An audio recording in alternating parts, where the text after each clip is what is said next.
Get on the ground now! Stop resisting! I haven't done anything! Let me go! What are you doing? In the middle of a busy afternoon, on a city sidewalk lined with passing cars and indifferent storefronts, multiple federal agents forced a decorated Army veteran to the ground. Pedestrians stopped. Phones came out. Traffic slowed. The man beneath their weight struggled not to resist, but to breathe. He told them he had asthma. He told them he could not get air. The restraint did not ease. What began as a routine daytime stop escalated into a public spectacle. An American veteran pinned to concrete by the very government he once served. Within hours, fragments of the encounter were circulating beyond that sidewalk. Within weeks, medical records, body cam footage, and eyewitness accounts would tell a far more complicated story than the initial incident report suggested. The question was no longer just about immigration enforcement. It became a question of force, of discretion, of vulnerability, and of accountability. And as scrutiny intensified, careers, reputations, and millions of taxpayer dollars hung in the balance. What unfolded next would test whether authority answers to the law or stands above it. The encounter begins in broad daylight, in a part of the city where routine activity rarely draws attention. Office workers move between buildings. Cars idle at a traffic signal. The veteran walks along the sidewalk, carrying nothing that distinguishes him from anyone else in the crowd. Within seconds, that normal rhythm is interrupted when several ICE agents approach and position themselves around him. At first, the interaction appears verbal. The agents identify themselves and attempt to control the space. Pedestrians slow, sensing tension. The veteran's posture stiffens in visible confusion. What follows happens quickly. One agent reaches for his arm. Another steps behind him. The contact escalates from questioning to physical control in a matter of moments. The takedown is forceful and decisive. The veteran is driven toward the pavement as multiple agents converge. His body hits the concrete. One agent secures his arms. Another applies downward pressure across his upper back and shoulders. A third stands close, monitoring the perimeter. The scene shifts from inquiry to restraint with no visible pause for de-escalation. Traffic continues to move only feet away. Drivers crane their necks. A small crowd gathers along the curb. Within seconds, several bystanders raise their phones. What might have remained an isolated enforcement action becomes a public spectacle. In the sounds of the city, engines, footsteps, distant conversation blend with sharper commands from the agents. Pinned beneath the combined weight of multiple officers, the veteran attempts to communicate. His chest rises unevenly against the pavement. He indicates that he has asthma. His breathing grows labored. The physical position, face down, arms restrained, torso compressed, limits his ability to expand his lungs. Witnesses later describe hearing him say he could not breathe clearly enough for those words to carry across the street. The agents maintain control. From their perspective, they are securing compliance and preventing flight. From the vantage point of those watching, the imbalance is unmistakable. Several armed federal officers restraining a single, unarmed man who appears increasingly distressed. Time stretches in perception. So in what may have been minutes feels longer to those observing. The veteran's breathing becomes the central focus for onlookers. Some step closer. Others call out. The agents remain concentrated on restraint and containment. By the time the physical pressure eases and the veteran is lifted from the ground, the moment has already expanded beyond the sidewalk. Phones have captured multiple angles. Faces are visible. Commands are audible. The event is documented in real time. What began as a daytime stop has transformed into a recorded confrontation, one that will soon leave the street and enter a far larger arena of scrutiny. Long before the sidewalk confrontation, the veteran's life had been defined by structure, discipline, and service. He enlisted in the United States Army as a young man, completing training and serving honorably during his active duty years. Military records later introduced in court would confirm that his service was without disciplinary blemish. He returned home carrying the quiet pride common among veterans who reintegrate into civilian life without public recognition. But alongside that record of service was a chronic medical condition that followed him long after discharge. Asthma had been documented in his medical file for years. It was managed through prescribed inhalers and regular checkups. Most days, it remained controlled. He understood his triggers: stress, environmental irritants, and physical compression of the chest. His physicians had advised him to avoid situations that could restrict breathing or elevate respiratory strain. In civilian life, he maintained steady routines. Medical appointments were scheduled months in advance. Prescriptions were refilled on time.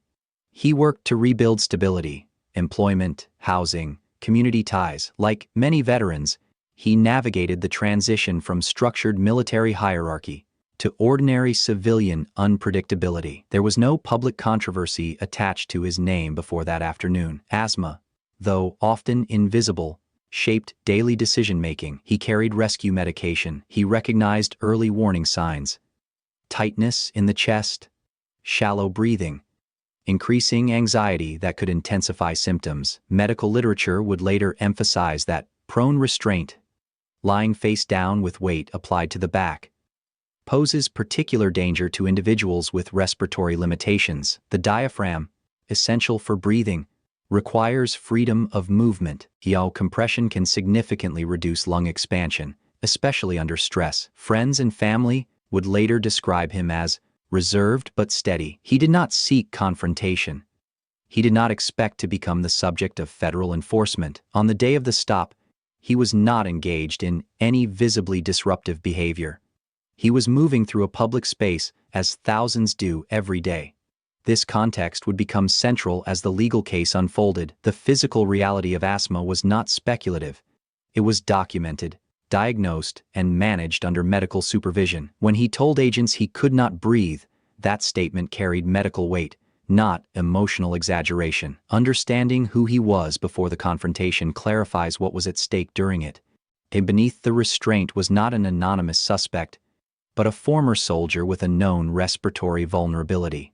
The distinction would later matter, not only in court filings, but in the broader question of how authority accounts for individual medical risk during enforcement actions. To understand how the encounter escalated, it is necessary to examine the authority carried by the agents involved. ICE officers operate under federal mandate with broad enforcement powers related to immigration law. Their authority includes conducting stops, detentions, and arrests when they reasonably believe violations have occurred. They are trained to secure compliance quickly and maintain officer safety in unpredictable environments. Use of force policies within federal agencies typically outline a continuum: verbal commands, soft control techniques, physical restraint, and, in more extreme cases, higher levels of force. These policies emphasize proportionality and necessity. They also address situational awareness, including identifying medical vulnerabilities when known or observable. Training materials often instruct officers to adjust restraint methods when a subject indicates respiratory distress or other health risks. On the sidewalk that afternoon, the visible posture of authority was unmistakable. Multiple agents in tactical gear surrounded a single individual. Their positioning communicated control. The veteran, unarmed and alone, was quickly outnumbered. In public settings, officers are trained to establish dominance of the scene to prevent escalation. Yet, the optics of such dominance, particularly when force is applied to someone already on the ground, can alter public perception instantly. Initial official statements would later characterize the encounter as a lawful stop that required physical restraint due to non-compliance. The language was procedural, emphasizing officer safety and adherence to protocol. However, the speed at which the situation transitioned from verbal engagement to prone restraint raised questions about whether alternative methods were attempted. In reviewing the event, analysts would examine whether the agents identified themselves clearly, whether they articulated the basis for the stop, and whether the subject was given adequate opportunity to comply before being taken down. These questions are standard in any use of force review. They are not accusatory by nature. They are evaluative. What intensified scrutiny in this case was not simply the use of force, but the context: a medically vulnerable individual, pinned in a manner known to restrict breathing, in full public view. The power imbalance was visual and immediate. 3 or more federal agents applying coordinated restraint against one person creates a dynamic where control is nearly absolute. Authority, when exercised, is meant to be lawful and measured. On that sidewalk, it was decisive. Whether it was also proportionate would become the central issue, not only for internal investigators, but for a federal courtroom tasked with determining if the boundaries of that authority had been crossed. By the time the veteran was lifted from the pavement, the encounter had already moved beyond a single enforcement action. It had been recorded from multiple angles. In a city environment saturated with surveillance, the sidewalk was not a private space. Traffic cameras monitored intersections. Nearby storefronts maintained exterior security systems. Most significantly, bystanders had captured uninterrupted footage on their phones. The first clips surfaced online within hours. Short videos, stripped of context, showed a man pinned face down by federal agents while stating he could not breathe. The brevity of the footage intensified public reaction. Without timestamps or full audio, viewers were left to interpret what they saw. Was this resistance?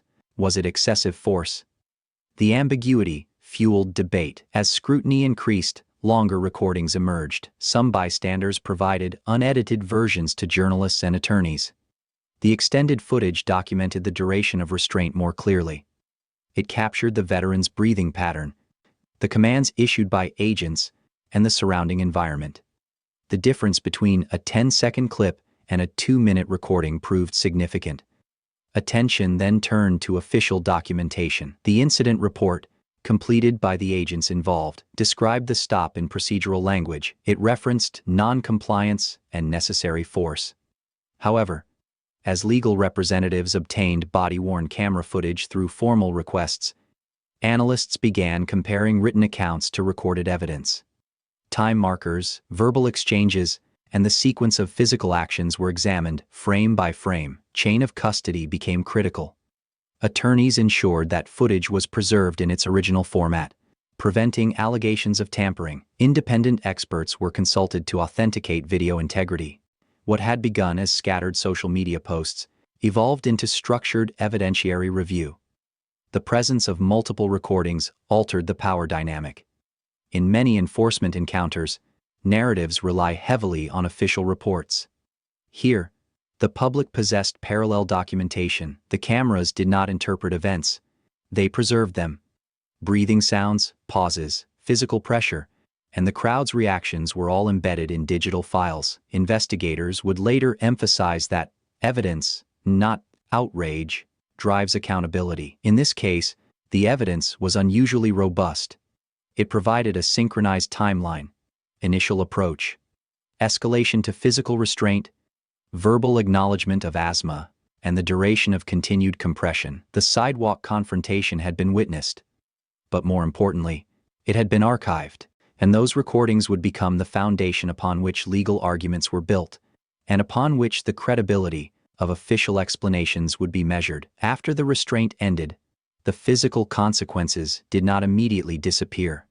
The veteran was evaluated for respiratory distress consistent with an acute asthma exacerbation. Medical documentation recorded shortness of breath, elevated heart rate, and chest tightness following the incident. Physicians later noted that stress and compression are recognized triggers for asthma attacks, particularly when a patient is forced into a prone position with weight applied to the back.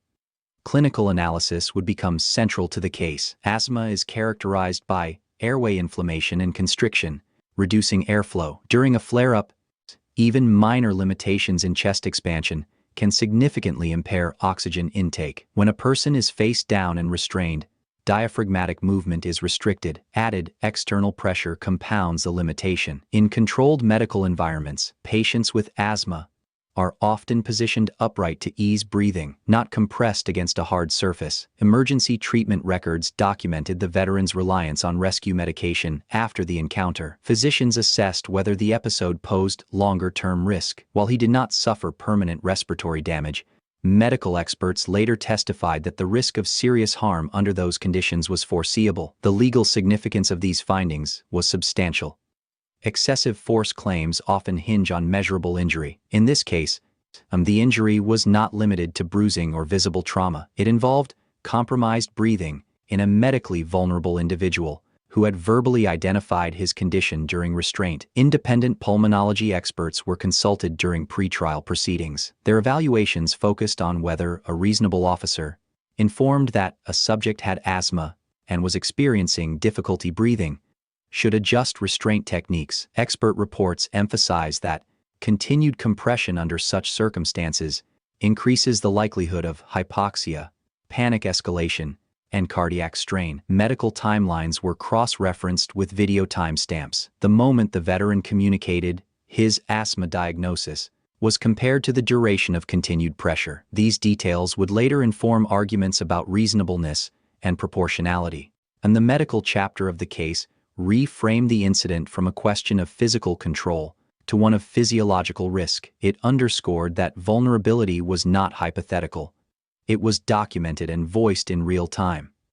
The sidewalk encounter was no longer just about force. It was about the measurable consequences of ignoring a known respiratory condition during restraint. As medical records were secured and video footage circulated more widely, the incident moved from local controversy to broader public scrutiny. Veterans advocacy groups began issuing statements expressing concern over the treatment of a former service member. Civil rights organizations called for transparency regarding the agent's conduct and the policies governing use of force in public settings. Media outlets requested official comment. SAICE released a formal statement defending the legality of the stop and emphasizing that officers are trained to use reasonable force when necessary to ensure compliance and safety. The language was measured and procedural. It noted that an internal review had been initiated, a standard step when incidents generate significant attention. Behind the scenes, attorneys representing the veteran began organizing documentation. Medical evaluations, military service records, and unedited video files were compiled. A preservation letter was sent to ensure that all body-worn camera footage, internal communications, and dispatch logs were retained. The shift from public outrage to structured legal action marked a turning point. Institutional responses often follow a predictable trajectory. Agencies affirm policy adherence, promise internal investigation, and caution against premature conclusions. At the same time, public pressure influences how thoroughly those investigations are conducted. In this case, the presence of multiple video angles and clear audio of breathing distress heightened expectations for accountability. Community forums and veteran networks amplified the story. The narrative was no longer confined to a single enforcement encounter. It became a broader discussion about proportionality, medical awareness, and how federal authority interacts with vulnerable individuals in open public spaces. ICE's Internal Affairs Division began reviewing the incident in parallel with the developing civil claim. Supervisors evaluated compliance with training standards. Documentation was examined for consistency between field reports and recorded evidence, and the possibility of administrative discipline emerged, though no public conclusions were immediately announced. For the veteran, the scrutiny carried mixed weight. Public validation of his distress contrasted with the personal strain of reliving the encounter through repeated broadcasts. For the agency, the stakes extended beyond a single case. The outcome would signal how force policies are interpreted and enforced under national attention. The stage was set for formal litigation. Public concern had created momentum, but only a court could determine whether the agent's actions crossed constitutional boundaries. The formal complaint was filed in federal court months after the incident. The lawsuit alleged excessive force in violation of constitutional protections, as well as failure to accommodate a known medical condition during restraint. The legal framing was deliberate. It did not argue against the authority of immigration enforcement itself. Instead, it focused on how that authority was exercised on a specific afternoon under documented circumstances. Attorneys outlined a clear sequence: initial stop, rapid escalation to physical force, prone restraint, verbal notification of asthma, continued compression, and documented respiratory distress. Each claim was tied to evidence, video timestamps, medical records, and expert evaluations. The argument centered on reasonableness. Would a reasonable officer, aware that a restrained individual was asthmatic and struggling to breathe, have adjusted the method of restraint? Discovery began. Internal ICE training materials were requested. particularly those addressing use of force protocols and handling of medically vulnerable subjects. Supervisory communications related to the incident were subpoenaed. Depositions were scheduled for the agents involved, along with medical experts and departmental trainers. The agents' defense relied on qualified immunity, a legal doctrine protecting government officials from liability unless they violated clearly established rights. Their attorneys argued that the force used was consistent with training and necessary to ensure compliance. They emphasized officer safety and the unpredictable nature of field encounters. Meanwhile, the veterans' legal team worked to narrow factual disputes. High-resolution footage was synchronized with dispatch logs to establish precise timing. Medical experts prepared sworn statements detailing the physiological risks associated with prone restraint in asthmatic individuals. The aim was to show not only that harm occurred, but that the risk of harm was objectively foreseeable. The lawsuit also examined supervision. Were there policy gaps? Was there adequate training regarding respiratory vulnerabilities? The case began to expand beyond the individual agents, raising questions about institutional oversight. As motions were filed and arguments exchanged, the financial stakes became clearer. Civil rights violations can result in significant compensatory damages, particularly when medical risk is involved. Settlement discussions quietly began in parallel with litigation, though neither side publicly acknowledged them. The courtroom became the arena where authority and accountability would be tested. What had unfolded on a sidewalk was now translated into legal language, evidence binders, and sworn testimony, each step moving the case closer to a resolution with tangible consequences. As litigation progressed, one body of evidence began to outweigh all others. Synchronized audiovisual documentation aligned with medical expert analysis. During discovery, full-length body-worn camera footage was reviewed in its entirety, not in fragments. The recordings provided uninterrupted perspective from the agents closest to the restraint. Frame-by-frame analysis established precise timing. The moment the veteran identified his asthma condition was clearly audible. His breathing pattern, initially rapid, became strained and irregular as pressure continued. Experts later overlaid medical interpretation onto the footage, explaining how the audible gasping correlated with restricted diaphragmatic movement. The duration of continued compression after the asthma disclosure became central. Legal arguments often hinge on seconds. In this case, timestamps demonstrated that restraint pressure was maintained beyond the point at which respiratory distress was verbally communicated. That gap between warning and adjustment reshaped negotiations. Depositions further intensified the scrutiny. Under oath, agents were questioned about training related to positional asphyxia and respiratory compromise. Training manuals entered into evidence referenced awareness of breathing complaints during prone restraint. The contrast between documented policy language and recorded conduct created legal vulnerability. Supervisory review findings were also disclosed. Internal evaluators acknowledged that alternative restraint positioning may have reduced medical risk. While the agency stopped short of admitting wrongdoing publicly, the administrative record reflected concern about proportionality and medical awareness. At this stage, the balance of leverage shifted. The veterans' attorneys could demonstrate not only injury, but a sequence suggesting delayed response to a known health risk. The defense recognized that a jury viewing the synchronized footage alongside expert testimony might interpret the event unfavorably. Settlement negotiations intensified. The financial exposure extended beyond compensatory damages to potential legal fees and reputational harm. Parallel administrative proceedings reviewed whether disciplinary action was warranted. And the turning point was not a dramatic revelation, but a cumulative alignment of facts. Clear audio of asthma disclosure, measurable duration of restraint, documented medical distress, and written policies emphasizing caution. Together, these elements transformed a contested enforcement encounter into a legally precarious case for the agency. The evidence had narrowed the dispute. The remaining question was no longer whether force had been used, but whether it had been used reasonably under circumstances where breathing had become the most urgent factor. As trial preparations advanced, both sides faced strategic decisions.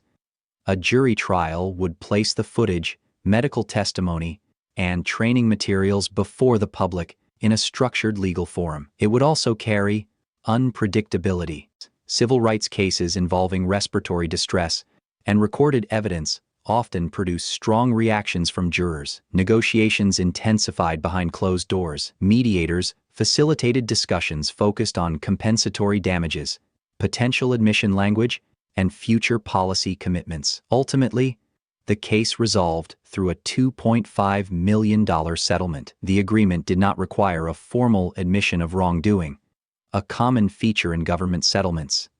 However, the financial figure itself signaled recognition of substantial risk and harm. The compensation accounted for medical costs, emotional distress, legal fees, and the broader impact of the public encounter. For the veteran, it represented validation that the harm was neither imagined nor insignificant. Financial restitution cannot reverse a moment of respiratory panic on concrete pavement, but it provides tangible acknowledgement. Parallel administrative investigations reach their own conclusions. Internal disciplinary proceedings determined that policy violations had occurred in the handling of a medically vulnerable individual. The agents directly involved faced career consequences, including termination or forced resignation. While personnel decisions were not fully detailed in public statements, confirmation of separation from the agency became part of the resolution's broader impact. The cost extended beyond the settlement check. Federal agencies operate with taxpayer funding. A multi-million-dollar payout draws scrutiny from oversight bodies and lawmakers. Questions arose regarding training adequacy, supervision standards, and whether policy revisions were necessary to prevent recurrence.